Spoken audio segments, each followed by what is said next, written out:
ዘንበል ያልክለት ማነው እንደኔ የተቀበልከው ፊትን ያበራህለት የተቀበልከው በምሕረት ፊትን ያበራህለት የተቀበልከው በምሕረት ዘንበል ያልክለት ማነው እንደኔ የተቀበልከው ፊትን ያበራህለት የተቀበልከው በምሕረት ፊትን ያበራህለት የተቀበልከው በምሕረት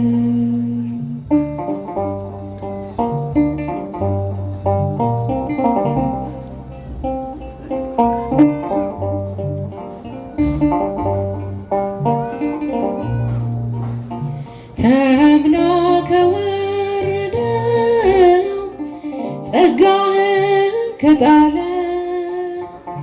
ምን ጉዳይ ኖሮ ነው ልብህን ያለ ገረመኝ ኧረ እኔስ መውደድ ወሰኑ ያልታመነው ልቤ ወዳጅ መሆኑ ፍቅርህ የበዛላት ቁስሏ የዳነልኝ ሰላም የለበሰች ያቺ ሴት እኔ ነኝ። ዘንበል ያልክለት ማነው እንደኔ የተቀበልከው ፊትን ያበራህለት የተቀበልከው በምሕረት ፊትን ያበራህለት የተቀበልከው በምሕረት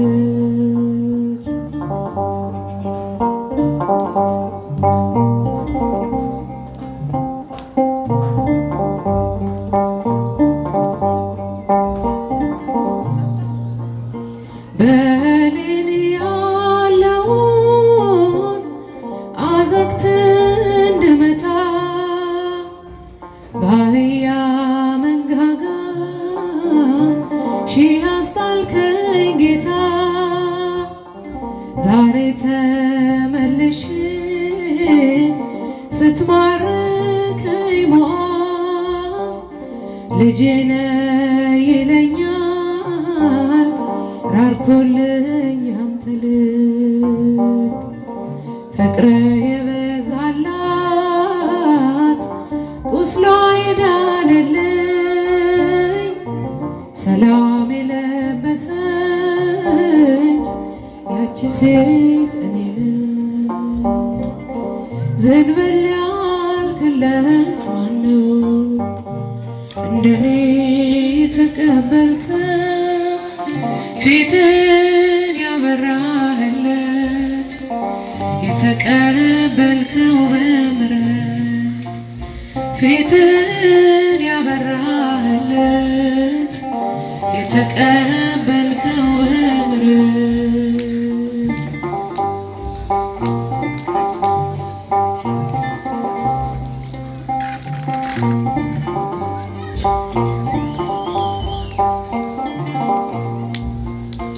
ሞገስ ካገኘሁኝ ዘንጉ ተዘርግቶ ጠላት ለምንድነው የሚከሰኝ ተግቶ ታሪክ ተቀይሯል ቆይቼ ስጠጋ ለሽፋሽፍቴ ነፍስ የለኝ ለምስጋና ፍቅርህ የበዛላት ቁስሏ የዳነልኝ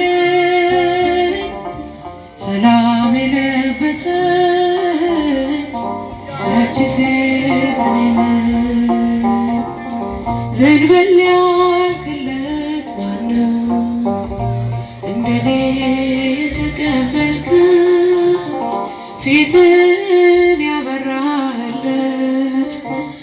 የተቀበልከው በምሕረት ፊትን ያበራለት የተቀበልከው በምሕረት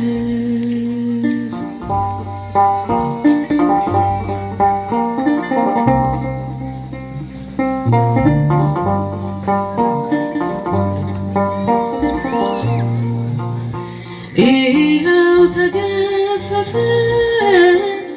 ጽልመት ራቀ ከኔ ሰው ሲጥል ሚያነሳ አግዞኝ መድኔ ዘንበል ብሎ ሰማኝ ቃሌን አደመጠ ልጁን ከሳት መረብ ሰብሮ ያስመለጠ ፍቅር የበዛላት ቁስሎ የዳነልኝ ሰላም የለበሰች ያቺ ሴት እኔ ነኝ። ዘንበል ያልክለት ማነው እንደኔ የተቀበልከው ፊትን ያበራለት የተቀበልከው በምሕረት ፊትን ያበራለት የተቀበልከው በምሕረት መንፈስ ቅዱስ አሃዱ አምላክ አሜን። በባህሪ ሞት በመንግሥት ሽረት በዘላለማዊነት ፍጻሜ ማይለቅት በፍቅር ስትወደን ወረት የሌለብህ በሕይወት የጠበቅከን በጤና ያቆየህን በቅዱሳን በረከት የባረከን ቅዱስ አምላካችን እግዚአብሔር ሆይ ክብርና ምስጋና ላንተ ይሁን። ክቡራን በማህሌቱ የምታገለግሉ ሊቃውንተ ቤተ ክርስቲያን በቅዳሴው በሰዓታቱ በኪዳኑ በልዩ ልዩ መንፈሳዊ አገልግሎት ተጠምዳችሁ እግዚአብሔርንና ሕዝቡን የምታገናኙ ጸሎታችሁ አገልግሎታችሁ የማይጠገብ አባቶቻችን ካህናት፣ ወንድሞቻችን ዲያቆናት፣ ታችን ዘማሪ ትምህርትነሽ ጥላሁን እግዚአብሔር ፈቅዶላችሁ ዘመን ተጨምሮላችሁ ከዛሬ ወር ለዛሬ ደርሳችሁ እግዚአብሔር ለሚቀጥለው ወር እንደሚያደርሳችሁ ሳትጠራጠሩ አምናችሁ በዚህ ቅዱስ ስፍራ ተገኝታችሁ የእጁን በረከት የቃሉን ትምህርት ለመስማት ለማግኘት የተሰበሰባችሁ ኦርቶዶክሳውያን አባቶች፣ እናቶች፣ ወንድሞችና እህቶች ሕፃናት ጭምር እስከ ሞት በወደደን ከኃጢአታችን በለየን በፍቅሩ በጠራን በሕያው አምላካችን በእግዚአብሔር ፍጹም ሰላም እንዴት ሰነበታችሁ? እንደምን አደራችሁ? እንዴት አረፈዳችሁ? ይመስገን ብለን እንድናመሰግነው በልዩ ልዩ ምክንያት ከዚህ ቅዱስ መቅደስ ሳንለይ እንድንገናኝ የረዳን እግዚአብሔር የተመሰገነ ይሁን። ቀለል አድርገን እንዳናየው እዚህ ቀን መድረስ እየፈለጉ ያልደረሱ ትናንት አብረውን የነበሩ ዛሬ ምናልባትም ሌላ ስፍራ ያሉ በእስር ቤት ያሉ በሞት የተወሰዱ አልጋ ላይ የተጣበቁ ደጁ የሚናፍቃቸው ቀላል አይደለም።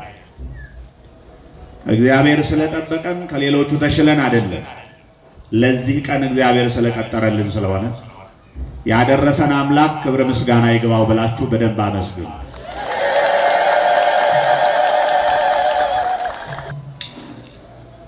አንቺ ሴት በሉ እምነትሽ ታላቅ ነው በሉ እስኪ። አንቺ ምን? አንቺ ሴት በሉ ሁላችሁ ማይናገር አይኖር። አንቺ ሴት እምነትሽ ታላቅ ነው። የማቴዎስ ወንጌል ምዕራፍ 15 ቁጥር 28 ላይ የምናገኘውን ቃል መነሻ አድርገን ለዚህ ረፋድ እግዚአብሔር የፈቀደልን በኋላ በቅዳሴው ሰዓት የምንሰማው ወንጌል ነው።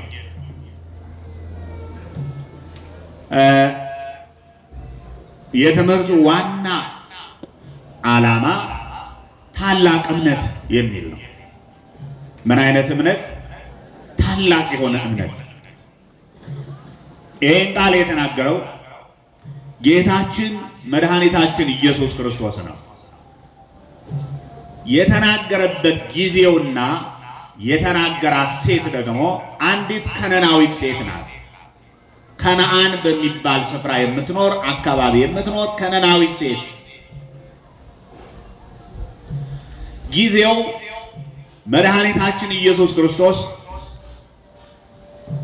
በቃሉ ትምህርትን በእጁ ተአምራትን እያደረገ ድውያነ ነፍስን በተአምራት በትምህርት ድውያነ ሥጋን በተአምራት እየፈወሰ ከአንዱ ስፍራ ወደ ሌላው ስፍራ በሚዘዋወርበት ጊዜ እድል ገጥሟት ሁኔታ ተመቻችቶላት በአጋጣሚ ክርስቶስን ያገኘች ይህቺ ከነናዊት ሴት ለእሷ የተናገረው ቃል ነው። እግዚአብሔር በአንድም በሌላም በየችግሮቻችን በየእንቆቅልሾቻችን በየአጋጣሚዎቻችን ሁሉ ምሕረቱና ቸርነቱ እንዲደርስልን ፈቃዶ ይሁንልን። አንቺ ሴት እምነትሽ ታላቅ ነው። በዚህ ርዕስ ነው የምንማር። ንገሩኝ፣ በእምነት ማን ያስተምረን? ሁልጊዜ እነግራችኋለሁ። እኛ እዚህ ስንቆም እንደናንተ ተማሪዎች ነው። እያንዳንዱን እዚህ የምንናገረውን ነገር አዘጋጅተን አይደለም የምንወጣው። ምናልባት መነሻ ሐሳብ ይዘን እንወጣለን። በዛ መሃል እግዚአብሔር በሚገልጥልን ነገር እናንተም እኛም ተማሪዎች ነው። አስተማሪው ግን እግዚአብሔር ነው። አንዳንድ ጊዜ ገጥሟችሁ የሚሆን ከሆነ ብዬ አስባለሁ። ጥሩ አገልጋይ ጥሩ መምህር እዚህ ቆሞ ካስተማረ በኋላ ቤታችሁ ገብታችሁ ዛሬ እኮ የኔን ታሪክ ነው የነገረኝ ትላላችሁ አይደል? አንዳንድ ጊዜ እንደውም የለም የኔን ታሪክማ የነገረብኝ ሰው አለ ብላችሁ አታውቁ? አውቆ ነው ይሄ መምህርማ እንደውም ወደ እኔ እያየ ነው ሲያስተምር የነበር የኔ ታሪክ ነው ትላላችሁ። አያችሁ፣ ያ መምህር እናንተም አታውቁትም እሱም አያውቃችሁ። የሚያውቀን ግን ማን ነው? እግዚአብሔር ነው አስተማሪው የምንላችሁ። ለዚህ ደካሞች ከሆን ከድካማችን እንድንበረታ እግዚአብሔር አንተ ደካማ ነህ፣ አንቺ ደካማ ነሽ፣ በዚህ ደክመሃል ብሎ ይናገራል። በህመም ካለን በችግር ውስጥ ካለን ያንተ ችግር እኔ ጋር አለ፣ መፍትሄው እኔ ጋር ነው ብሎ እግዚአብሔር ያስተምራል። ስለዚህ እግዚአብሔር ይናገራልና ቃሉን በእርጋታ እንድንሰማ ሁላችንንም በቸርነቱ ይርዳ። ትንሽ ከፍ ብለን ቁጥር 21 ላይ የማቴዎስ ወንጌል ምዕራፍ 15 ቁጥር 21 ላይ እንዲህ ይላል፣ ኢየሱስም ከዚያ ወጥቶ ወደ ጢሮስና ወደ ሲዶና አገር ሄደ ይላል። እነዚህ ጢሮስና ሲዶና የሚባሉ አካባቢዎች ጣዖት የሚያመልኩ በልዩ ልዩ ችግር ውስጥ ያሉ ሰዎች የሚበዙባቸው፣ ለእንቆቅልሻቸው መፍትሄ ፈላጊዎች የሚበዙባቸው ከተሞች ናቸው። አንዳንድ ጊዜም እግዚአብሔርን ባለመስማት ምክንያት በተለያየ ችግር የሚቀጡ ሰዎች ያሉባት ከተማ ናት። ከእስራኤላውያን ወይም ከአይሁድ ከፈሪሳውያን ተገፍተው ተገልለው የሚኖሩ ብዙ ችግረኞች የሚኖሩባት ስፍራ ናት ጢሮስና ሲዶና የምትባል። በአጠቃላይ ችግረኞች የሚበዙባት ከተማ ናት። ምኖች የሚበዙባት? ችግረኞች። ድህነት አለባቸው፣ የእርስ በርስ መከፋፈል አለባቸው፣ ጣዖት አምልኮ ይበዛባቸዋል። ከዚያ ባሻገር ደግሞ በሆነ ጨለማ ላይ የገደል ጥላ ሲያርፍ ጨለማውን የበረታ እንደሚያደርገው የሰይጣን አሰራርና በሰይጣን እስራት ደግሞ ብዙዎቹ የተያዙ ነበሩ። እግዚአብሔር ሁላችን ከዚህ ከሰይጣን እስራት ይፍታል፣ ይጠብቃል። የሰይጣን እስራት ክፉ ስለሆነ በእነዚህ በተደራረቡ ችግሮች ውስጥ የሚኖሩ ሰዎች ያሉባቸው ከተሞች ናቸው። ጌታ በእነዚህ ከተሞች ገብቶ ብዙ ድውያንን ፈቶ ወንጌል አስተምሮ ንስሐ ግቡ ብሎ ጣዖት አታምልኩ አምላካችሁ እግዚአብሔር ብቻ ይሁን ብሎ አስተምሯቸው ወጣ ይላል። አምላካችሁ ማን ብቻ ይሁን? በሉ ንገሩኝ። ማን ብቻ ይሁን? አምላካችን አምላካችን ማን ብቻ ይሁን? እግዚአብሔር ብቻ ይሁን። የእግዚአብሔር ልጆች አምላካችን እግዚአብሔር ብቻ ከሆነ አትጠራጠሩ፣ እግዚአብሔር አይተውንም። ምናልባት በጎንዮሽ ደባል አምላክ ካለ እንደነዚህ ከተሞች ሰዎች ጣዖት አምላኪዎች ከሆን፣ ክፉዎች ከሆን፣ ገፊዎች ከሆን በተለያየ ምክንያት የወደቅንበት ኃጢአት ካለ በእግዚአብሔር ላይ ደባል ነገር አድርገናልና እግዚአብሔር ይተወናል። ያኔ ለመከራ ተላልፈን እንሰጣለን። ከመከራ እግዚአብሔር እንዲያሳርፈን አምላካችን ማን ብቻ ይሁን? እግዚአብሔር ብቻ ይሁን። ለዘመናት ብዙ ሰው ደባል አምላክ አለው። ጣዖት አምልኮ ደባል አምላክ ነው። በገንዘብ መታመን ደባል አምላክ ነው። በሰው መደገፍ ደባል አምላክ ነው። በየስፍራው የምናደርጋቸው አማራጮች ካሉ ደባል አምላክ ነው። እግዚአብሔር ደግሞ በጌትነቱ በአምላክነቱ ሲመጡበት አይወድም። ብዙ ሰው ከሰይጣን ጋር ተስማምቶ ጣዖት ሲያመልክ ይቆይና የሰይጣን መጨረሻውና ፍጻሜው ክፋት ስለሆነ ሲሰግድለት፣ ሲሰዋለት፣ ሲንበረከክለት፣ ሲገዛለት ከኖረ በኋላ መጨረሻ አበላሽቶ ነው የሚገድለው። ሰይጣን ክፉ ነው ታውቃለህ። አበላሽቶ ነው የሚገድለው። ነጠላ ሲያስገብረው፣ ዶሮ ሲያስገብረው፣ በግ ሲያስገብረው ከኖረ በኋላ መጨረሻ ላይ ነፍሱ ከስጋው እንዳትወጣ አሰቃይቶ አጥንቱ እንዲቆጠር አድርጎ ስጋውን አመንምኖ ይገድላል። ሰይጣን እንደዚህ ነው። እነዚህ ሰዎች የነበረባቸው ችግር ይሄ ነው።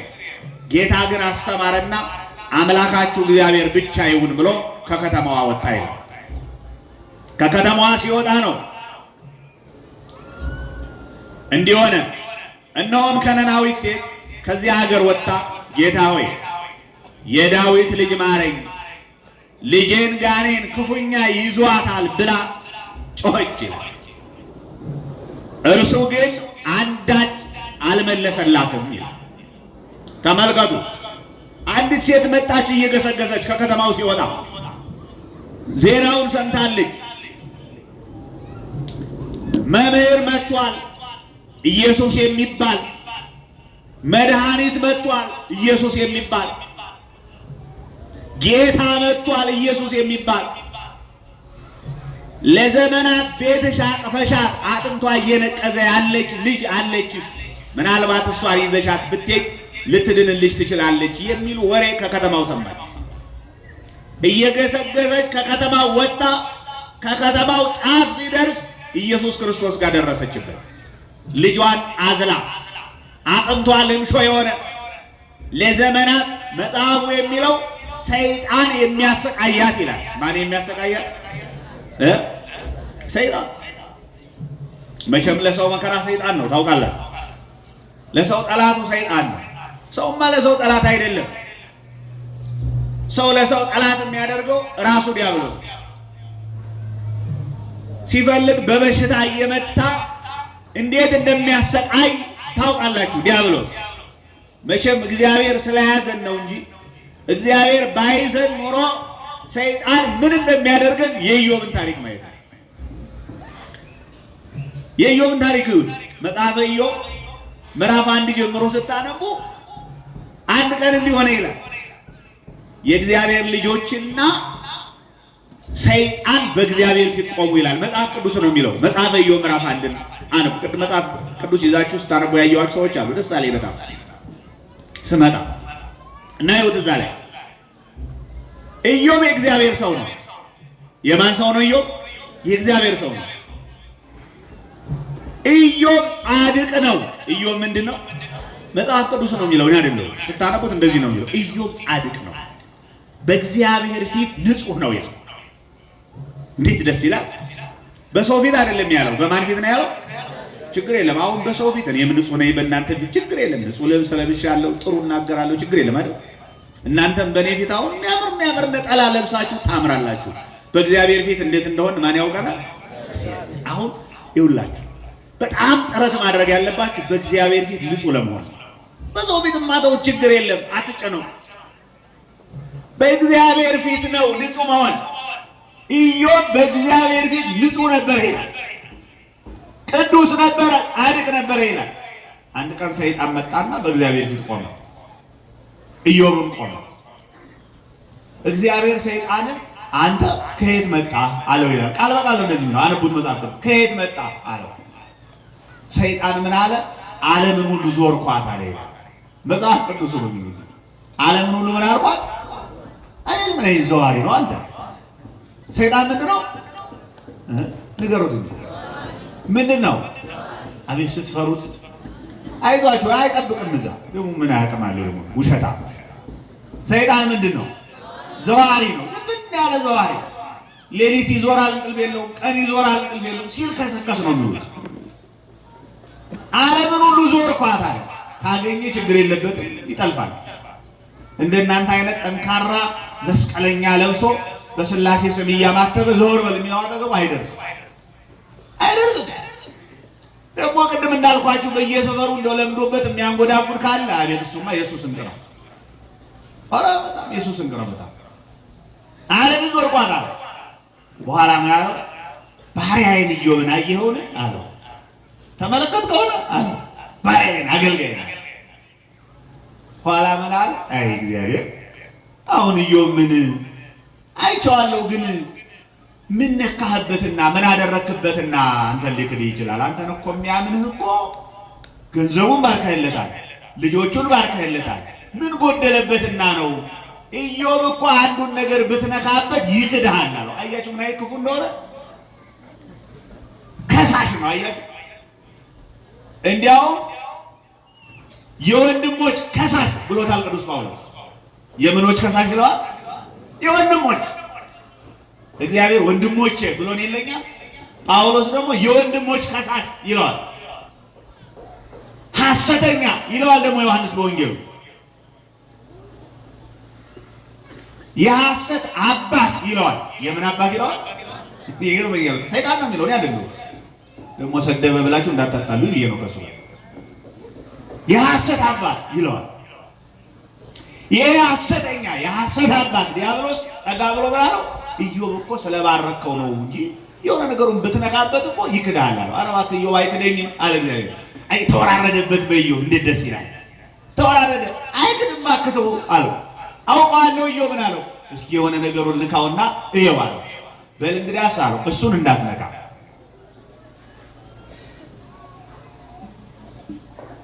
ልጆቹን እንዳትነካ፣ በሀብቱ ላይ አሰልጥኝሃለሁ፣ የፈለከውን አድርግበት አለው።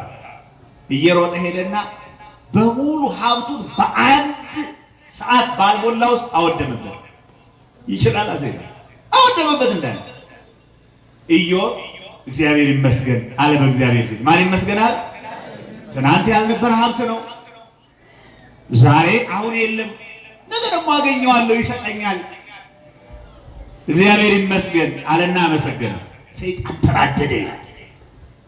አይ አንተ የሆነ ነገር ደርሶብህ የሆነ ችግር ገጥሞህ የሆነ ፈተና ገጥሞሽ ማማረር ሳይሆን እግዚአብሔርን ስታመሰግኝ ሰይጣን ይናደዳል። እግዚአብሔር ደግሞ ደስ ይለዋል። አቤት ልጄ ጥንካሬዋ ይላል። አቤት ልጄ ብርታቱ እምነቱ ይላል። ሀብቱን አጠፋ። እየሮጠ መጣና አየህ ኢዮብን እኮ አምነዋለሁ አውቀዋለሁ አለው እግዚአብሔር። አይ ምን አለ ሀብት ስለ ሀብት፣ ቁርበት ስለ ቁርበት ነው። ደግሞ ንግግር ይችላል። ቁርበት ስለ ቁርበት፣ ሀብት ስለ ሀብት፣ ገንዘብ ስለ ገንዘብ ነው። የሆነ ነገሩን ጤናውን ወይም ደግሞ ልጆቹን ብትነካበት እኮ ይክዳል። አይክደኝም አውቀዋለሁ። በል እሱን እንዳትነካ ልጆቹን እንደፈለግህ አድርግ አለው። ልጆቹ ተሰብስበው በአንድ ወንድማቸው ቤት ማዕድ እየበሉ እያለ ሰይጣን ገባና የቤቱን ምሰሶ ነቅሎ 10 ልጆቹን አንድ የገደላቸው። አያችሁ፣ እየሮጠ ተመልሶ ጥፋቱን ፈጽሞ ሲመጣ ኢዮብ በእግዚአብሔር ፊት የሰጠኸኝ አንተ ነህ ልጆች መልሰ ደግሞ አንተ ከወሰድካቸው ያንተ ስም የተመሰገነ ይሁን እያለ እግዚአብሔር ያመሰግናል። ይቻላል። እግዚአብሔር ማን ያስችላል? አሁን የሆነች ነገር እንደው የሆነ ነጋ ተደረግኩ ብለን እኮ አገር እያዝምን አሁን እኔ ክርስቲያን ነኝ፣ እግዚአብሔርን እያመንኩ እግዚአብሔርን እያመለኩ ጠዋት ቤተ ክርስቲያን ማታ ጉባኤ፣ አሁን በኔ ላይ የደረሰ ፈተና በማን ደርሶ ያውቃል ትላለህ። አቤት ድፍረት! ቅዱስ ጴጥሮስ እግዚአብሔርስ ማንንም አይፈትንም ለክፉ አይፈትንም ይላል። ማንንም ለምን አይፈትንም? ለክፉ አይፈትንም ማለት እግዚአብሔር ለክፉ አይፈትንም። ኢዮብ በርከካለና በእግዚአብሔር ፊት ስለ ልጆቹ አመሰገነ። አንተ ነህ የሰጠኸኝ፣ አንተ ወስደሃል፣ ስምህ የተመሰገነ ይሆናል። ሰይጣን የበለጠ ተናደደ። ኢዮብ የበለጠ እያመሰገነ፣ ሰይጣን የበለጠ እየተናደደ ጦርነቱ ተቀጠለ። ተመልሶ በእግዚአብሔር ፊት መጣና አየኸው አለው። ኢዮብ እኮ አልካደኝም። እንደው እግዚአብሔር እኮ አንዳንዴ ስለኛ እንደው ቃቃ የሚጫወት ይመስላል አይደል? አልካደኝም እኮ አየኸው፣ ባሪያዬን ተመለከትከው አለ። ልጆቹ ቢሞቱ ነገ ይወልዳል፣ ሀብቱ ቢጠፋበት ነገ ሰርቶ ያገኘዋል። እሱን ጤናውን ብትነካው ግን በእርግጠኝነት ይክድሃል ነው። አዎ እንግዲያስ አለው ነፍሱን እንዳትነካ። አያችሁ፣ ምኑን እንዳትነካ? ነፍሱን እንዳትነካ፣ ስጋውን ግን እንደፈለግክ አድርገው አለ። ያን ጊዜ በሰከንድ እየሮጠ ሄዶ የከበረውን የኢዮብን ገላ በጣጠሰው። ሰውነቱ ፈረሰ። አጥንቱ ብቻ እስኪቀር የሚያሳክክ በሽታ ሰጥቶት ነፈረ ሰውነቱ። ኢዮብ ጥፍሩ ተነቃቀለ። ጥፍሩ ሲነቃቀል ገል እየፈለገ እያነሳ በሸካራ ነገር ሰውነቱን ያካል። ሰውነቱ በሙሉ ይደማል። እንደዛ እያደረገ እግዚአብሔር ሆይ አለው፣ ይሄን አካል አሳምረ የሰጠኸኝ አንተ አይደለም? ነገ በመቃብር መልሶ ይፈርስ የለ? መሬት አይደል መልሶ ወደ መሬት ይቀላቀል የለ? ስለሰጠኸኝ ስለዚህ ነገርም አመሰግንሃለሁ እያለ በገል ያካል። ሰይጣን ድርሻዬን ጨረስኩ ብሎ አንድ ነገር ትዝ አለው። የሚቀረኛል አለና እየሮጠ እንደገና በኢዮብ ሚስት ሄድና ፊቷ ላይ ቀርቦ እንዲህ አላት፣ ኢዮብን ምን እንደደረሰበት አየሻል? ኃጢአቱ እኮ ነው እንዲህ ያደረገው ይላታል ለሰይጣን። ሰይጣን እኮ ነው ለሴቷ የሚላት፣ ኃጢአቱ ነው እንዲህ ያደረገው፣ እግዚአብሔር መታው። ከዚህ በኋላ ላንቺ ባል አይሆንም። ለምን ነው ከእሱ ጋር የምትኖሪው? ፍቺውና ሌላ ባል አግቢ አላት። ማታ ሄደችና ኢዮብ አለችው፣ አቤት አንተም ከምትሰቃይ እኔም ከምትሰቃይ እየቆሰልክ አይደል? እየነፈርክ አይደል? እየደማህ አይደል? ልጆቻችን ሞቱ፣ ሀብታችን አለቀ፣ አንተም ቆሳስለሃል። እግዚአብሔርን እርገመውና ሞት አለች። ብትረግመው ይገልሃል፣ አለበለዚያ አትሞትም አለች። አቤት ሰይጣን ምን አለ? አንቺ ከሰነፎቹ እንዳንዷ ሴት ነሽ አለ። ከምኖቹ ንገሯቸው፣ ሰነፎቹን እናንተን አይወጣኝም።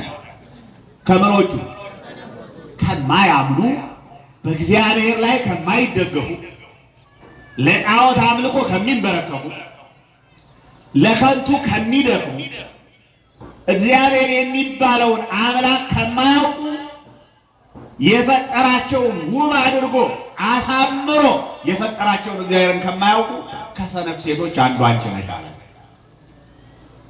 እግዚአብሔር ሰጠን። እግዚአብሔር ምን አለን አለ? እግዚአብሔር ደግሞ መልሶ ወሰደ አላት። የእግዚአብሔር ስም የተመሰገነ ይሁን አላት። የማን ስም የተመሰገነ ይሁን አለ? ኢዮብን ያበረታ እግዚአብሔር የተመሰገነ ይሁን። እንዴት ደስ ይላል! ባካችሁ የእግዚአብሔር ስም የተመሰገነ ይሁን አለ። ኢዮብ በዚህ ሁሉ ፈተና አለፈ። በጓደኞቹም ተፈተነ።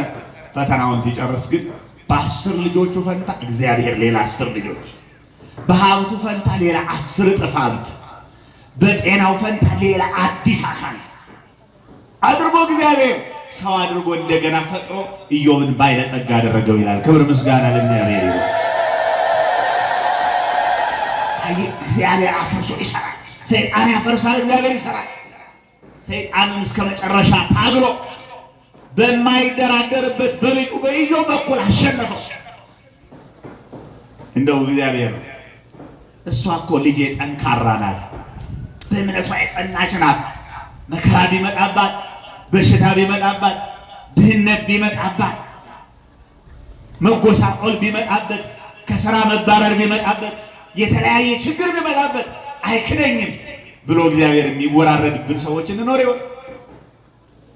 እዚህ ማለት ምን ያህል ይሆን ጥንክርናችን? እግዚአብሔር እንኳን 10 ልጅ አጥቶ አንድ ልጅ ታመመብኝ አልጋ ላይ ተኛብን ብለን እግዚአብሔርን የምናማርር የለን?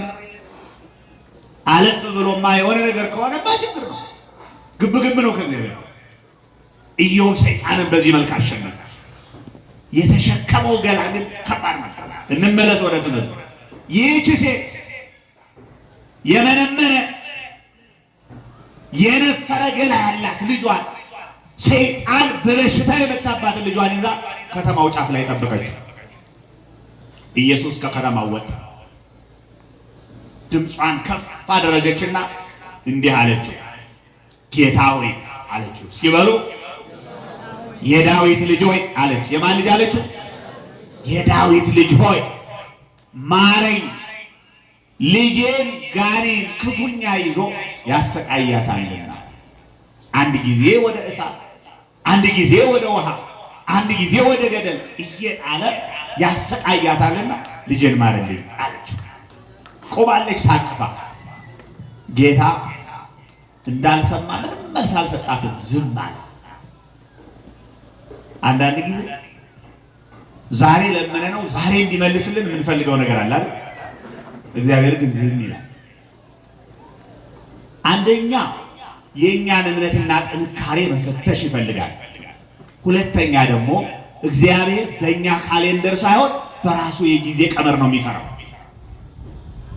ጊዜያችንና የእግዚአብሔር ምሕረት ወደኛ እስኪመጣ ድረስ መጠበቅ የሁላችን ግዴታ ነው። ያ ካልሆነ ትዕግስት በማጣት ከመዳናችን ጋር እንለያያለን። ከችግራችን መፍትሄ ከእግዚአብሔር ጋር እንለያያለን ስንቸኩል። የብዙዎቻችን ችግር መቸኮል ነው። እግዚአብሔር ይመጣል ታገሱ በቤቱ ስትባሉ ትናንት ጠበቅኩት፣ አምና ጠበቅኩት፣ ታች አምና ጠበቅኩት፣ ዘንድሮም ጠበቅኩት ይኸው እስካሁን አልመጣም ብላችሁ ከእግዚአብሔር ጋር ግብግብ የምትገጥሙ ሰዎች እረፉ። እግዚአብሔር በራሱ ጊዜ ነው የሚመጣው። እናንተ መጠየቅ ብቻ ነው። ሁሉ ጊዜ እግዚአብሔርን ጠይቁት። የእግዚአብሔር መልስ አንድ ቀን ሲመጣ ለዘመናት በሕይወታችን ውስጥ የነበረው እንቆቅልሽና ችግር ይፈታል። በዛ ላይ ደግሞ እኛ ስንት የሚጎለን ነገር አለ አይደል? ኢዮብ ጻድቅ ነው። ኢዮብ መልካም ሰው ነው። ኢዮብ በጎ ሰው ነው። በበጎ በመልካሙ ሰው ላይ ይሄ ሁሉ ችግርና መከራ ከደረሰ እኛ ማን ስለሆነ ነው አንነካ አንፈተን የምንለው? ደግሞ መልካም እንደሰራ እግዚአብሔር ስናማረር እንገኛለን። አንዳንድ ጊዜ ከወገብ በላይ ታቦት ከወገብ በታች ጣዖት እየሆነ ጠዋት ቤተክርስቲያን ከሰዓት ጠንቋይ ቤት ስንከራተት የምንውል ደካሞች እግዚአብሔርን ስናማረር ይገርማል። መቼ መጀመሪያ በሙሉ ልባችን እግዚአብሔርን ታመን ነው። እግዚአብሔርን ታገሰው መንገዱንም ጠብቅ ይላል ቅዱስ ዳዊት። ታገሶ ለእግዚአብሔር ወቀፍ ፍኖቶ። እግዚአብሔር የማዳን መንገዱ ይመጣል። እግዚአብሔር ያንተን ጥያቄ የሚመልስበት ቀን ይመጣል። ግን እግዚአብሔርን ታገስ ይላል። ዝም አላት። ደቀ መዛሙርቱ መምህር አሉት። አቤት፣ ይህች ሴት እኮ እየጮኸች ነው አትሰማትም እንዴ አሉት። ጌታ ምን አለ? አይ የልጆችን እንጀራ ለቡችሎች መስጠት አግባብ አይደለም አለ። አያችሁ፣ የልጆችን እንጀራ ለቡችሎች መስጠት አይፈቀድም፣ አግባብ አይደለም አለ። ለምን መሰላችሁ እንዲህ አለ? ልጆች የተባሉት እስራኤላውያን ናቸው። ቡችሎች የተባሉት ወይም ውሾች የተባሉት እግዚአብሔርን የማያምኑ እንደዚህች ሴት ያሉ ማለት እምነት የሌላቸው ሃይማኖት የሌላቸው ማለት የተላኩት ለነዚያ ነው፣ ለነዚህ አይደለም ማለት። በጣም እንደው ንግግሩ ያሳዝናል። ያውም ከምትጠብቀው ያድንልኛል ብላ ተስፋ ካደረገችው አንድ አማራጭ ብዙ ነገሮችን ደክማ ብዙ ዘመን ገንዘቧን ጨርሳ ከስራ ሀብት እስከማይቀርላት ድረስ ልጄ ትድናለች ብላ ተስፋ አድርጋ የተንከራተተች ሴት አንድ ተስፋ አገኘሁ ብላ ተስፋ አድርጋው የመጣችው አጥንት የሚሰበር ንግግር ሲናገር ተስፋ ቆርጣ አልተመለሰችም። ግን ማለቱ አይቀርም። ቡችላ ነሽ አለ። አታምኝም፣ ከሚያምኑት ወገን አይደለሽም አላት። ሴቷ መለሰችና እንዲህ አለች፣ ጌታ ሆይ አለችው፣ ቡችሎችም እኮ ከጌቶቻቸው ፍርፋሪ የሚወድቅላቸው ይለቅማሉ፣ የዕለት እንጀራቸውን የወደቀ ለቅመው እኮ ያድራሉ አለችውና በጣም ከባድ መልስ መለሰችለት። ምን ማለቷ እንደሆነ ታውቃላችሁ? ከጌቶቻቸው ልጆች የሚወድቀውን ፍርፋሪ ቡችሎች በልተው ጠግበው ካደሩ ለልጆች ለእስራኤላውያን ካመጣኸው ድነት፣ ፈውስ ካመጣኸው በረከቱ ነህ ከመጣህላቸው ከነሱ ለነሱ ከመጣኸው ለኔስ ትንሽ ፍርፋሪ ቢደርሰኝ ምን አለ? ቡችላ ነኝ አውቃለሁ፣ ውሻ ነኝ።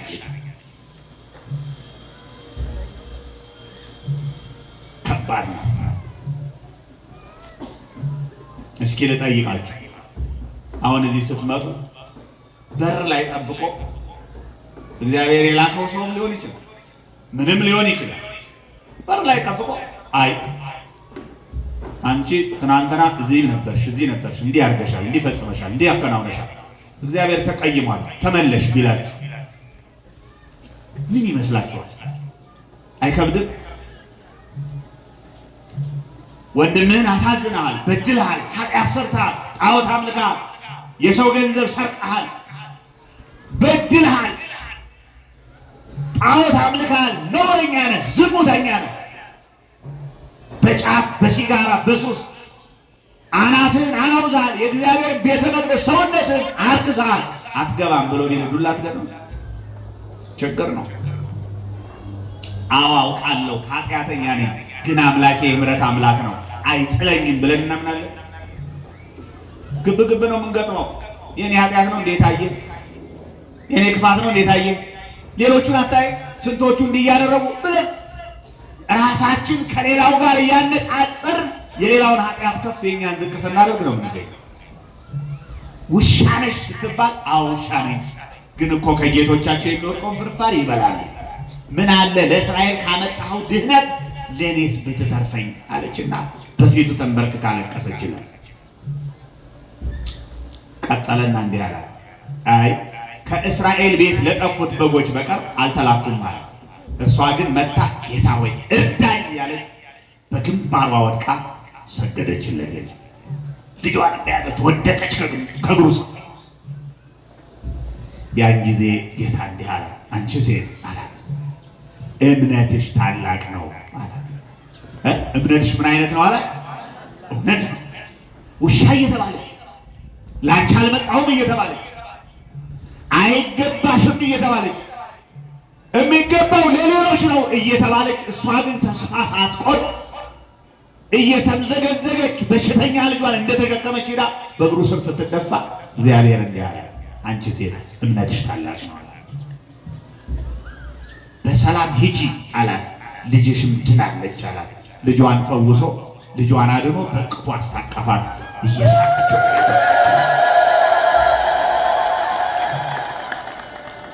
ብዙ የታቀፍነው ችግር የለም፣ ብዙ የተሸከምነው ነገር የለም። እንዳንናገረው ብንናገር ሌሎች ለሌላ ይናገሩብናል እንጂ ትርፍ የለው። እንዳንችለው የከበደን ብዙ ነገር በየጓዳችን፣ በየቤታችን፣ በየኑሯችን ይኖራል እኮ። ግን የዚህን ያህል እምነት ጠንክረን እግዚአብሔር እምነትህ ታላቅ ነው፣ እምነትሽ ታላቅ ነው ሊያስብል የሚችል ጠንካራ የሆነ እግዚአብሔር መድኃኒት እንደሆነ፣ እግዚአብሔር ፈውስ እንደሆነ፣ እግዚአብሔር ኃይል እንደሆነ፣ እግዚአብሔር እውነት እንደሆነ፣ እግዚአብሔር መንገድ እንደሆነ፣ እግዚአብሔር ብቻውን መድኃኒት እንደሆነ አምነን ጸንተን ቁመን ደጅ የምንጸና እንኖራለን። ክርስትና ነው የእግዚአብሔር ልጅ እምነትሽ ታላቅ ነው አላት እኮ። እንዴት ደስ የሚል ነው! እምነትሽ ታላቅ ሄዳ ተጠምጥማ ልብሱን እየዳሰሰ ደግሞ እሱን የሚዳስሱ እኮ ይድናሉ አይደል? ይድናሉ። ታስታውሳላችሁ በዚሁ በዮሐንስ ወንጌል 8 እና በማቴዎስ ወንጌል ምዕራፍ 9 ላይ ያለችው ያቺ ደም የሚፈሳት ሴት ለዘመናት በችግር ውስጥ ነበረች፣ በመከራ ውስጥ ነበረች፣ በጭንቅ ውስጥ ነበረች። ከባድ ነው ከሰው ተራ መውጣት ታውቃላችሁ። በሽታ ክፉ ነው፣ ከሰው ተራ ያወጣል። ዮሐንስ ወንጌልን ስታነቡ እኮ ይህችን ሴት ታገኟታላችሁ። ለስንት ዓመት ነው ደም የሚፈሳት? ሲምታው ስንት ዓመት? አይከብድም። 12 ዓመት አይደለም፣ 12 ቀን ከባድ አይደለም፣ 12 ሰዓት ከባድ አይደለም። ያውን በበሽታ ተይዞ 12 ዓመት ሙሉ ደም እየፈሰሳት ግን ቆማ ትሄዳለች። ሰው ሁሉ ገፍትሯታል፣ አግልሏታል። በባህሪው ከሰው የሚወጣ ነገር ሁሉ መጥፎ ጠረን አለው ታውቃላችሁ። በየቀኑ በቀን 2 ጊዜም ትታጠባለች። ግን በሽታ ስለሆነ አሁንም ጠረኗ ሰው አያስቀርብም፣ ይገፏታል። 12 ዓመት ሙሉ ብቻዋን እያለቀሰች ለመዳን ሞከረች። ገንዘቡ አለቀ። ሰው ሰለቻት፣ ሰው ተዋት፣ ብቻዋን 12 ዓመት። ኢየሱስ ክርስቶስ መጣ። ዘመን ቆጥሮ የሚመጣው አምላክ፣ ጊዜ አይቶ የሚመጣው አምላክ፣ የሰውን እንባ ከሩቅ የሚያመጣው አምላክ፣ የችግረኞች ጭንቀት፣ የችግረኞች መከራ፣ የችግረኞች ለቅሶ፣ የችግረኞች ከልባቸው የሚያነቡ ሰዎች እንባ ያመጣዋል። መጣ። ሲመጣ መጥቷል ስትባል እንደምንም ብላ የተንፏቀቀች በሰው መሃል በእንብርክኳ በጉልበቷ ወደ ክርስቶስ ስትጠጋ የሚያውቋት ሰዎች አዩዋትና አንቺ ምን ሆነሽ ነው? አይዞህ ይሄ እኮ ከሰማይ የመጣ ኢየሱስ የተባለ መድኃኒት እኮ ነው፣ አምላክ እኮ ነው። ይህንን ጠረን ይዘሽ እንዴት ወደ እሱ ትቀርቢያለሽ? ዞር በይ ብለው ገብተዋል፣ አባረሯል። እሷ ግን ዛሬ ይለይልኛል ብላ በእንብርክኳ በየሰው እግር እየተንከባለለች ክርስቶስ አጠገብ ደረሰች። ከኋላው በልቧ ይላል፣ በልቧ ደርሼ ያለበት ቦታ ላይ ደርሼ የልብሱን ጫፍ ከነካሁት እርግጠኛ ነኝ እድናለሁ ብላ ምና ነበር ይላል። መጽሐፉ ነው የሚለው፣ መጽሐፉ ነው የሚለው። እባካችሁ ቤታችሁ ተነስታችሁ ስትመጡ ያለብኝ ችግር በሽታም ከሆነ እድናለሁ ብላችሁ አምናችሁ ነው። የሆነ ነገር ጥያቄያችሁ ትክክል ከሆነ እግዚአብሔር ጥያቄን ይመልሳል ብላችሁ አምናችሁ ነው። ማቴዎስ እንዲህ ይላል፣ ሁሉ ይትካሃል ለዘያአምን፣ ለሚያምን ሁሉ ይቻላል። ቃል ለሚያምን ነው የሚለው፣ ሁሉ ይቻላል። ስንቱ አልኳችሁ? የሰማችሁ ንገሩ። ስንቱ? ሁሉ። አሁን እዚህ ያለ ህዝብ በሙሉ የየራሱ የሆነ ነገር አለው፣ የየራሱ ቋጠሮ አለው። ግድ የላችሁም የገሊት ከኔ ይበልጣል፣ የኔ ከእንትና ያንሳል፣ የኔ እኮ ከእንትና ይበልጣል፣ መጀመሪያ ምን አለ የኔን ጥያቄ ቢመልስልኝ አትበሉ። እዚህ ያላችሁት ሁሉ አምናችሁ ከመጣችሁ ለሚያምን ሁሉ ይቻላል። እድናለሁ አለች። እኔ በጣም ነው የሚገርመኝ። ገንዘብ ከፍላ ሰው ይዟት ዘመድ ሁሉ አንከራቷታል በየቦታው። አንድ ቀንም እድናለሁ ብላ አታውቅም። አሁን ግን ገና ላልደረሰችበት ላላየችው በጆሮዋ ለሰማችው ትክክለኛ ልቧን የነካት እንዴት አይነት ጠንካራ ሴት እንደሆነች አስቡ። የልብሱን ጫፍ እሱ ቢነካኝ እኮ አይደለም ያለች፣ እሱ ቢነካኝ አላለችም። እንደው ፊቱ ሂጄ የሆነ ነገር እንዲህ ያደርግ አላለችም። ብቻ ግን የልብሱን ጫፍ ብነካ እድናለሁ አለ። ኧረ እግዚአብሔር እንዲህ አይነት እምነት ይስጠን፣ እምነት ይስጠን። እናንተ ቅዱሳን ሐዋርያት ወደው አይደለም ጌታን እኮ እምነት ጨምርልን ብለውታል አይደል? እባክህ እምነት ጨምርልን አለ። የደከሙ ተቸግረው እንጂ እንጀራ ሲያበረክት ያምኑታል፣ ሲርባቸው ይክዱታል፣ መልሶ ይጠረጥሩታል። ከጭንጫ ላይ ውሃ ሲያፈር እንዴት አይነት ማስተማሪ ነው ብለው ያምኑታል። ውሃ ሲጠማቸው ደግሞ መልሰው እንደገና ይጠረጥሩታል። ተቸግረው እኮ ነው። አባክ እምነት ጨምርልን አሉት። ጌታ ምን አለ? እናንተ ደካሞች የሰናፍጭ ቅንጣት የምታከል እምነት ካለቻችሁ እኮ በቂ ነው አለ። ይህን ተራራውን ከዚህ ተነስተው ወደዛ ሄድ ብትሉት ይሆንላችኋል። ዛሬ የሰናፍጭ ቅንጣት የምታክል እምነት ጠፍቶ ይመስለኛል ሰው ሁሉ እንደሚሆን። ውሸታችን እኮ ነው። ታመናንድን ተቸግረን ችግራችን አይፈታም፣ እንቆቅልሻችን አይፈታም። አሁን እግዚአብሔር ሳይሰማ ቀርቶ ነው።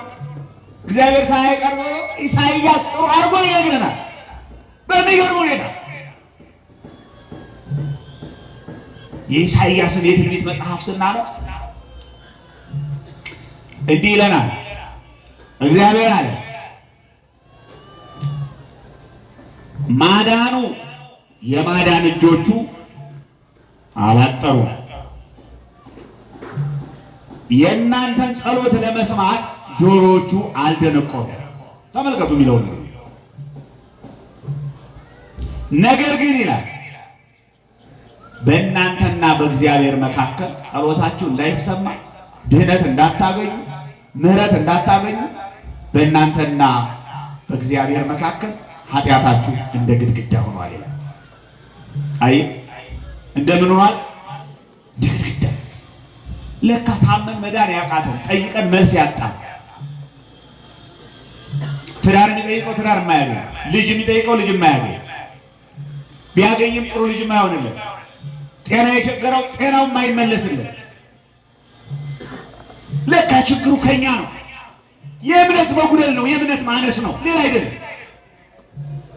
እግዚአብሔርን እኮ የምናምነው እንደ በድርበቡ ነው። ዝም ብለን በድርበቡ የሆነ ነው። ያው ያደርግ ይሁን አያደርግ ይሁን ስትታመሙ እንኳን እንደዛ ነው የምትሉ እንዳትዋሹ።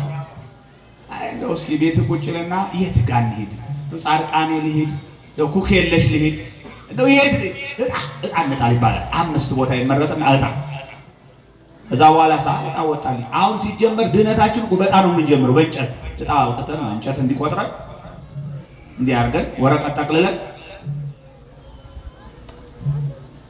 እንዴት ደካሞች እኮ ነው። እግዚአብሔር እንደዚህ አይታመን። እግዚአብሔር እንደዚህ አይታመን። የእግዚአብሔር ቤት ስጋው የተቆረሰበት ደሙ የፈሰሰበት ቃሉ 24 ሰዓት ሙሉ የሚፈስበት በስሙ የተቀረጸው ቅጽረ ግቢው መድኃኒት ነው። አፈሩን ልሰው የዳሩ ብዙ ሰዎች ያውቃሉ። ቅጠል ልሰው ታቦቱ የቆመበትን ጉዝጓዝ አንስተው እንደ ጎመን በልተው በ16 ዓመታቸው ልጅ የወለዱን ያውቃሉ። ያው እግዚአብሔር ምስክር ነው። ስብከተ ወንጌል ሆኜ በማገለግልበት እዚህ ሳሪስ ቅዱስ ዮሴፍ ቅዱስ ሚካኤል አለ አጠገቡ አስታውሳለሁ። ሰኔ ሚካኤል ላይ በ16 ዓመቷ ያልሄድኩበት ጸበል የለም አለች። ደክሟት ሰልችቷት ትዳሯ ቅስቅስ ብሎባት ልጃታ ስታዝን የነበረች ሴት በ16 ዓመቷ የሰኔ ሚካኤል ታቦት ሕጉ አውደ ምሕረቱ ላይ ቆሞ ታቦቱ ሲገባ መታ እንደ ከብት ሳሩን እንደዚህ ስትበላው አስታውሳለሁ። ባይኔ ሁላችንም ቆመን አልቅሰናል። በላችሁ ሳሩ። በኋላ እንደምን ሆነሽ ነው ልጅ አልናት። በቃ አልኩት እግዚአብሔር አልሰማኝም። እስከዚህ ጥግ ነው መሄድ የፈለኩት። ታቦቱ የቆመበትን ይሄን አደርጋለሁ፣ አድርጌው እግዚአብሔር ይሰጠኛል፣ ተስፋ አልቆርጥበትም፣ ልጅ ይሰጠኛል አለች። በአመቷ ወንድ ልጅ ታቅፋ መጣች። አይገርም? እግዚአብሔር ይሰጣል። ያው እግዚአብሔር ምስክር ነው። በዓይን ያየሁት አያችሁ። እምነት የትም እንሁን ብቻ በእግዚአብሔር ቤት ነው። እግዚአብሔር አይጠረጠርም። እግዚአብሔር በግማሽ አይታመንም። ሰው እኮ ነው ይክደኝ ይሆን ያደርግልኝ ይሆን እንደው እሰጥሃለሁ ብሎኛል የሆነ ነገር እንደው ይሰጠኝ ይሆን የሚባል ሰው ነው። ምክንያቱም ሰው ስለማይታመን። ሰውን ማመን ምን ብሎ ነው ትላላችሁ? በጎ አታስቡ። እግዚአብሔር ማመን ቀብሮ ነው ሰውን። አሁን ሰውን ማመን ቀብሮ ነው ይባላል። ኖር አይደል? ከቀበራችሁ ማመን ታምኑታላችሁ። ሰውን ማመን ቀብሮ ነው የሚባል ተረት አለና ተረቱ የቀደመ ነው። እኔ ለምን እንደዚህ እንደተባለ ያው ሰው ክፉ ስለሆነ ነው ብለን ነው የምናስበው እና እውነተኛ ታሪክ እንደሆነ ሰሞኑን አንድ መምህር ሲተነትን ሰማሁ። ምንድነው የተባለበት አሉ። አንድ ገዳማዊ መነኩሴ በእድሜ ያረጀ መነኩሴ በጣም ይታመማል እና ታሞ ረጅም ዘመን ታሞ ሲጨነቅ የለም አባታችን ከምናጣፍ አንተም ያለ ጊዜ ከምትሞት ለምን ሕክምና አንወስድም ይሉትና ወደ ከተማ ያመጡታል። ያን መነኩሴ በእድሜ አርጅቷል፣ ሸምግሏል። ሰብሰብ ብለው አምጥተው ከተማ ጥለውት ያ ሰውዬ ሲታከም ብድግ ይላል። ኋላ ታክሞ ይቆያል። እኛ እንሂድ እንግዲህ የሚያሳክሙ ሰው ያገኙና አንድ ቤት አስጠግተው ያሳክሙታል። ኋላ ሰውየው ከዳነ በኋላ እዚያው ይቆይና አስታማሚው ሴት ጋር ይቆይና እዚያው ይለምድና እዚያው ልጅ ይወልዳል። መነኩሴው አርጅቶ እኮ ነው። ተመልከቱ። ሰውየው ሸምግሏል ብለውት ሰይጣን ግፉ አይደለ ተንኳል። ልጁ ተወለደ። ሰውየው ልጁን ተሸክሞ ገዳም ሄደ። ገዳም ሄደና ምን አለ? ይኸው መነኩሴው ይኸውላችሁ ይኸው ብሎ በትከሻው ተሸክሞ ሄዶ አባቶቹ ፊት አለቀሰ። ያን ጊዜ ምን አሉ? አይ ምን ነው የታመምክ ጊዜ በቀበርንህ ሰውን ማመን ቀብሮ ነው አሉ። ሽማግሌ ነው፣ ትልቅ ባህታዊ መንፈሳዊ አባት ነው። ሰይጣን ተመልከቱ የሰው እንዲያው የሰውን አካል እንዴት እንደሚያደርግ እና ለዛ ነው ይባላል ሰውን ማመን ቀብሮ ትላለች። አሁን እንመለስ። ሰውን ማመን ቀብሮ ነው፣ ትክክል ነው። እግዚአብሔር እንዲህ አይታመንም በግማሽ። እግዚአብሔር በሙሉ ነው የምናምነው። እንዴት አናምነው? ይገርመኛል። እንደው ለሰከንድ ለደቂቃ እግዚአብሔር እንደው ተወት ቢያደርገን እንዴ! ኧረ ለሰከንድ ለማይክሮ ሰከንድ ነው።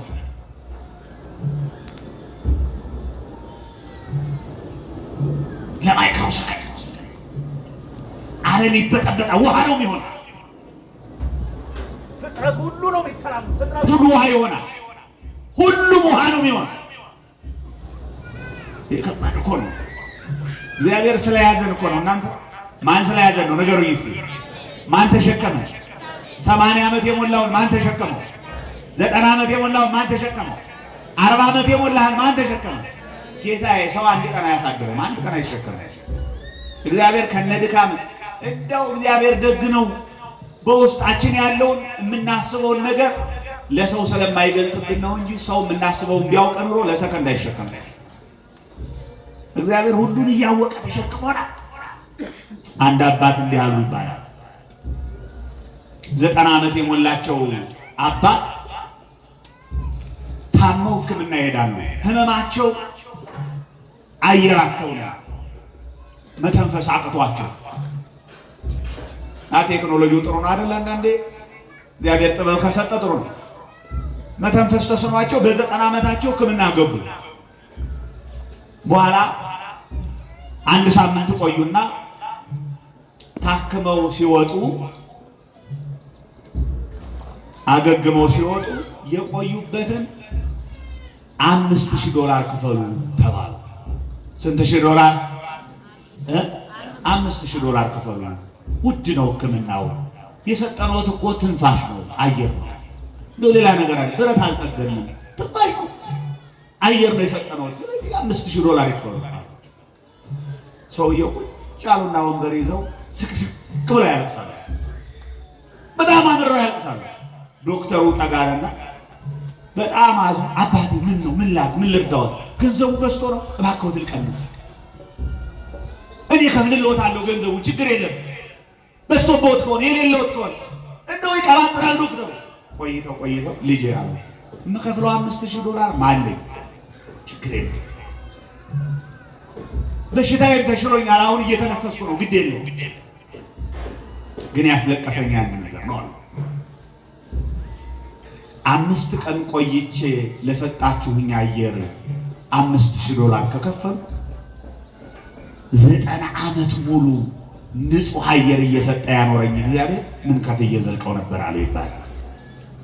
አይ ጌታዬ፣ አሁን ጨለማው አልፎ ብርሃን ተተክቶ እንደ ልብህ ፀሐይ ሳይመታ አየር እየቆመቆምክ እግዚአብሔር እየሰማ ነው ያለው። ለዚህ ቻየ ዋጋ ከፈል ብትባል ያለህን ጭቀት ትዘልቃለህ? ይቻላል? እግዚአብሔር አንድ ጓደኛ ነበረኝ። ምን ይላል? የጤናን ጥቅም ለማወቅ ታሞ ማየት ነው ይላል። ልክ እኮ ነው። ሰው ሲታመም ብዙ አይመስልም። ታመን ስናየው ዙሪያችን ገደል ሲሆንበት ምን ያህል እንደምንሆን እናውቃለን። እግዚአብሔር ግን እንዴት አይነት አምላክ ነው! ኃጢአታችን አይዘረዝር፣ በመልካችን አይለካል፣ በስራችን አይመዝነን። ኃጢአተኞች ናችሁ አትገቡም ለእኔ አይለን። መቅደሱን አይከለክለን፣ ቃሉን አይከለክለን። እንወጣለን፣ እንገባለን፣ እንመጣለን፣ እንሄዳለን፣ እንተኛለን፣ እንነሳለን፣ እንሰራለን፣ እንገባለን፣ እንራባለን፣ እንበላለን፣ እንጠጣለን፣ እንደፈለግን እንኖራለን። ስንቶቻችን ይህን ያህል ዓመት እግዚአብሔር እንደተሸከመን እንረዳለን? እምነት እኮ ነው ወገኖች። ምንም አይኖረን እግዚአብሔር ካለን በቂ አይደለም። ምንም አይኖረን እግዚአብሔር የኛ ከሆነ። ቅዱስ ጳውሎስ ይሄን አይደል ያለው? እንዘ እግዚአብሔር ምስሌነ መኑ ይከላከ፣ እግዚአብሔር ከኛ ጋር ከሆነ ማን ይቃወመናል አለ። ይህም ብቻ ብሎ አላቆመም ቅዱስ ጳውሎስ። ረሃብ ነውን? አይችልም። ስደት ነው? አይችልም። ጦርነት ነው? አይችልም። በሽታ ነው? አይችልም። እግዚአብሔር ከኛ ጋር ስለሆነ ይሄን ሁሉ እናልፈዋለን አለ። አሁንም እግዚአብሔር ከኛ ጋር ስለሆነ ጦርነቱን፣ መከራውን፣ ችግሩን፣ አለመግባባቱን፣ ሰላም ማጣቱን ሁሉን እናልፈዋለን። ማን ያሳልፈናል? ንገሩኝ፣ ማን ያሳልፈናል? ከሰው እንዳትጠብቅ ጌታዬ፣ ከሰው አትጠብቅ። ሰውንማ እኮ ቅድም ጨርሳችሁታል። ሰው ማመን ምን ብሎ ነው ብላችሁ በቃ ጨርሳለሁ። አሁን ከሰው ያለን ተስፋ አንሳ። ተስፋችን እግዚአብሔር ነው። መዳናችን እግዚአብሔር ነው። ኃይላችን እግዚአብሔር ነው። ጋሻችን እግዚአብሔር ነው። የሚያሻግረን እግዚአብሔር ነው። የሚያቆምን እግዚአብሔር ነው። አንድ ቀን ወድቀህ ያነሳ ሰው እኮ ዘመኑን ሁሉ ከወደቅበት ያነሳው እኔ አይደለሁ ነው የሚለው። ሲሰብር ነው የሚኖረው። አንድ ቀን ተሰብረህ አንስቶ ያሳከመ ሰውዬ እድሜ ልኩን እኔ እኮ ነኝ ይህን ሰውዬ ከወደቀበት አንስቼው እያለ ዘመኑ ሙሉ ሲያወራ ነው። እግዚአብሔር ግን አንድ ቀን ፀሐይ የሰጠው እኮ እኔ ነኝ፣ የሰላም እንቅልፍ የሰጠው እኮ እኔ ነኝ፣ የዕለት እንጀራ የሰጠው እኔ ነኝ ብሎ አያውቅም። እንዴት አይነት አባት ነው እግዚአብሔር! እናት ለልጇ ቆርሳ የሰጠችውን እንጀራ ታውቀዋለች። ታውቃላችሁ? ጠዋት እንዴ ልጁ አስቸጋሪ ከሆነ ትንሽ ደግሞ በርከት አድርጎ እንደሚወስድ ከሆነ ሄደ ሆዳ ጠዋት እንዲያርግ የሰጠች በልተህ ትላለች እናት። እግዚአብሔር እኮ እንደዚህ ይሄን ሁሉ በልተሃል፣ ይሄን ሁሉ ጠጥተሃል። እንደው ከእናት በላይ እናት እኮ ነው እግዚአብሔር። ከአባት በላይ አባት እኮ ነው እግዚአብሔር። የበላኸውን አይገመግም፣ የጠጣኸውን አይገመግም። እንደውም ልጄ እርቦታል ልጨምርለት ነው የሚለው። ያስፈልጋታል ልጨምርላት፣ ምን አላት ነው የሚለው እግዚአብሔር። ይህን ሰጥቻታለሁ በቃት አይወጣውም እግዚአብሔር። ጉድለቱ ከኛ ነው። እኛንንም አናምነው፣ በግማሽ ነው የምናምነው እግዚአብሔር በግማሽ። ዘንድሮ እየኖር ለሚቀጥለው ዓመት የምንሰጋ ከሆነ እኮ እግዚአብሔርን እየጠረጠር ነው። ምን እንሆን ይሆን? የሚቀጥለው ዓመት እንዴት እንሆን ይሆን ይላል ሰው። ጌታዬ ትናንት ያሻገረ ማን ነው? ዛሬ ላይ ያቆመ ማን ነው? ነገ የማን ቀን ነው? እግዚአብሔር ቀን እኮ ነው። እግዚአብሔር ቀን እግዚአብሔርን በሙሉ ልብ ማመን ተገቢ ነው። እግዚአብሔርን ካላመን ነው እንዴት ልንኖር ይችላል? ክርስቲያን ይህቺ ሴት እምነትሽ ታላቅ ነው መጣ በቃ ልብሱን ከኋላው መጣ ዳሰስ ስታደርገው 12 ዓመት ያለ ማይክሮ ሰከንድ በማይክሮ ሰከንድ አንድም እረፍት ሰጥቷት የማያውቀው 12 ዓመት የሚፈሰው ደም ቀጥ ያለ ይላል። ልብሱን ስትነካው ክብርና ምስጋና ለመድኃኔዓለም ይሁን። ይችላል የእኔና የእናንተ ጌታ ይችላል። የእኔና የእናንተ አምላክ ቀጥ በኋላ ጌታ ምን አለ? አልዞረም እኮ ይኸው እንዲህ አላለ። ህዝቡ ብዙ ነው፣ ዞር አላለ። ግን ምን አለ? ልብሴን የነካኝ ሰው አለ አለ ጌታ። አያችሁ፣ ልብሴን የነካኝ አለ። ሐዋርያት ምን አሉት? ጌታ ሆይ ምን ሆነሃል? ይህ ሁሉ ሰው እየተጋፋ እስኪ ዞር ብለው ሜዳ አይታይም። ህዝብ ነው የሚያጨናንቅ፣ ብዙ ነው መዳን የሚፈልግ ብዙ ነው። ይሄ ሁሉ እያየ አንድ ሰው ነካኝ ትላለህ? እንዲህ አለ። አንድ ሰው ነክቶኛል፣ ኃይል ከኔ ወጥቷል አለ። ኃይል ከኔ ወጥቷል። ያን ጊዜ በሁለት እግሮቿ ቀጥ ብላ በፊቱ ቆማ ጌታ ሆይ የነካውህ እኮ እኔ ነኝ። ይኸውልህ የ12 ዓመት ታሪኬ የልብስን ጫፍ በመንካቴ ተለወጠ፣ ደሜ ቀጥ አለ፣ ድነት አገኘሁ፣ ላመስግን ብላ በፊቱ ያን ጊዜ ጌታ ምን አላት? አዎ ድነሻል፣ በሰላም ሂጂ አላት። ክብር ምስጋና ለመድኃኒዓለም። ጌታ እግዚአብሔር ይችላል። እግዚአብሔር ይችላል። እግዚአብሔር የማይችለው ምንም ነገር የለም። እግዚአብሔር አይችልም የሚባለው ነገር አንድ ነገር ብቻ ነው። አይችልም የሚባለው ነገር አይባልም። በቃ ይሄ ብቻ አይችልም የሚባለው ነገር ነው የማይችለው እግዚአብሔር። ከዚያ ውጭ እግዚአብሔር በልጆቹ የሚጨክን አምላክ አይደለም። እግዚአብሔር ተወኝ፣ እግዚአብሔር ረሳኝ፣ እግዚአብሔር ዘነጋኝ፣ እግዚአብሔር እኔን አላየኝም አትበሉ። የኔና የእናንተ የእምነት መጉደል ነው። ከዋለበት እየዋሉ ካደረበት እያደሩ ሐዋርያት እኮ አጋንንትን ድል መንሳት አቅቷቸው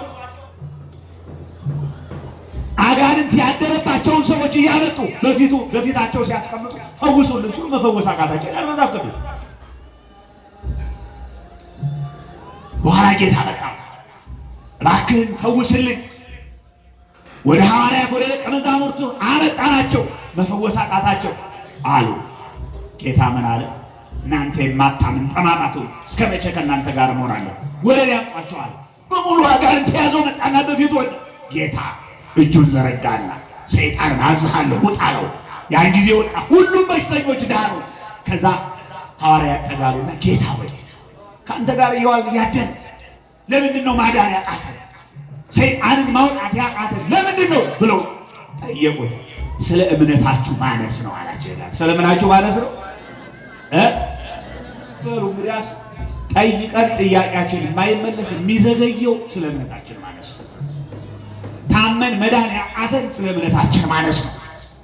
ሌላ ምንም ነገር የለውም፣ ታሪክ የለም። እግዚአብሔርማ የትናንት አምላክ ነው፣ አልፋ ነው፣ የዛሬ አምላክ ነው፣ ኦሜጋ ነው፣ ነገ የሚቀጥል አምላክ ነው። እሱን አይለወጥም። አንተ ክመ ወአመቲከኒ ኢይሃልቅ፣ አንተስ አንተ ነህ ዓመታቶችህም አያልቁም ተብሏል ጌታችን። ይህን አምላክ ነው የምታመልኩት ጌታዬ፣ ይህን አምላክ ነው የምናመልከው። እባካችሁ አትደንግጡ፣ አትበርግጉ። ዓለም በሚፈጥረው ጫጫታ፣ ዓለም በሚፈጥረው ትርምስ የሚቀጥለው ዓመት ምን ትሆን ይሆን? እንዴት ትሆን ይሆን? ጦርነት በዚህ አለ፣ ረሃብ በዚህ መጣ፣ አለመግባባት በዚህ መጣ፣ የሆነ መፈናቀል በዚህ መጣ፣ የሆነ ሞት በዚህ መጣ። ዓለም ይኸው ነው። የሚያወራው ክፉ ነገር ነው፣ የሚሰራው ክፉ ነገር ነው። ግን የእግዚአብሔር ልጆች እዚህ ሁሉ የሚያሻግር ከፍ የሚያደርግ እንደገና አዲስ እድል፣ አዲስ ዘመን፣ አዲስ ታሪክ የሚያመጣ አምላክ ነው የምናመልከው። ክብርና ምስጋና ለእግዚአብሔር ይሁን። እባካችሁ ይህን አምላክ ነው መደገፍ። አትደገፉ፣ በሌላ ነገር አትደገፍ፣ በገንዘብ አትደገፍ። የለም ገንዘብ ይከዳል፣ ክፉ ነው። በጤናም አትደገፍ፣ ግድ የለህም፣ ጤናም ይከዳል፣ ክፉ ነው። አንድ ቀን ይመጣል አልጋ ላይ የምንተኛበት። ሰውም ይከፋል፣ ግድ የላችሁም፣ ሰው አትደገፉ። እንደውም ኢሳይያስ በሰው የሚታመን የተረገመ ነው፣ በሰው የሚታመን የተረገመ ነው። እውነት ነው። እገሌ ካለልኝ አትበል፣ ጠንቋዩ ካለ አትበል። ምን አገባው? የተረገመ ነው። ባለ ነገር ሁሉ አትመካ። ዳዊት ይሄን ነው እኮ የሚለው፣ ይትመካ እያል በኃይሉ፣ ኃይለኛ በኃይሉ አይመካ። ጠቢብ በጥበቡ፣ ጥበበኛም በተሰጠው ጥበብ አይመካ። አው ገንዘብ ያለው በገንዘቡ አይመካ። ይልቅስ አለ ቅዱስ ዳዊት ዘሰይት መካ በዝለ ይትመካ በአይምሮ በለበው እግዚአብሔር። የሚመካ ቢኖርስ አንዱን እግዚአብሔር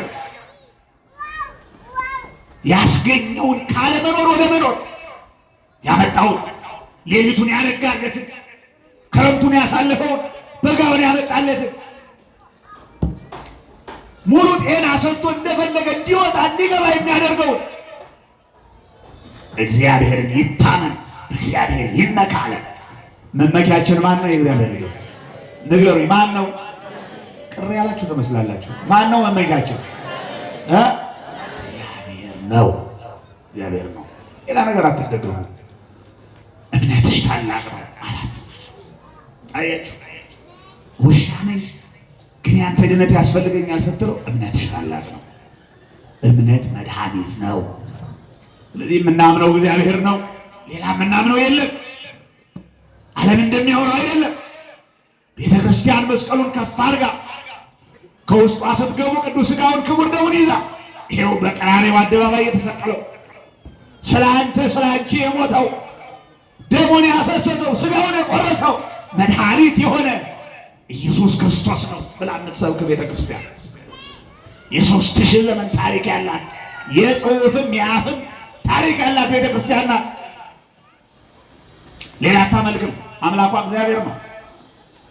እናንተም የእግዚአብሔር ልጆች ናችሁ። ሌላ አምላክ የላችሁም። ይህን ያወቀ ክርስቲያን የማይድነው ቁስል፣ የማይፈወሰው በሽታ፣ የማያገኘው በረከት የለም። እንደዚህች ሴት ታላቁን እምነት ለሁላችን ያደለን። የሆነ ነገር ሲገጥመን የሆነ አማራጭ ፍለጋ የሆነ መከራ የሆነ የምንወድቅ ገና ምንንገዳገድ ምንደክም ብዙዎች ነንና ከድካማችን እግዚአብሔር ይፍታን፣ ከችግራችን እግዚአብሔር ይገላግለን። የእግዚአብሔር ቸርነት፣ የድንግል ማርያም አማላጅነት፣ የቅዱሳን በረከት ረድኤት ከሁላችን ጋራ ይሁን።